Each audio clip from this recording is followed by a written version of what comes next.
Okហ្នឹងហើយសួស្តីបងបងនេះមកផេតបងប្រុសហ្មងនៅខាងក្រសួងមហាផ្ទៃអគ្គនាយកដ្ឋានធនធានមនុស្សសម្រាប់មកផេតបងប្រុសនេះស្អាត logo ជាមួយនឹង mode design សុងក្បាច់ខ្មែរ pattern ក្បាច់ខ្មែរនៅពីខាងក្រោយនេះស៊ីគ្នាស្អាតហ្មងពណ៌ទឹកមាសនេះពណ៌រៀងពណ៌លឿងស្អាតមែនសម្រាប់ទំហំមកផេតបងប្រុសនេះគឺទំហំបដ ாய் 90សម្រាប់ទទឹងគឺ45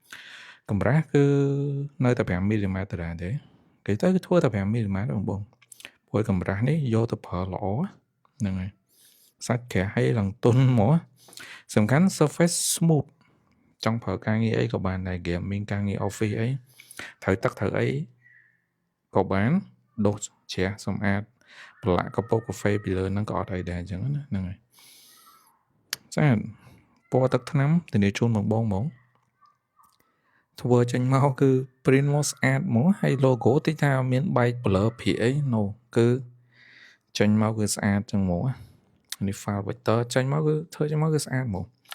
ហើយចុះបងត្រូវការកំងអីអាចទៅតងតាម Telegram ផ្ញើរូបភាពដែលបងចង់ print ទំហំដែលបងចង់បានសម្រាប់ការកំងបាន10ថ្ងៃជាងមកដល់ហើយណាបង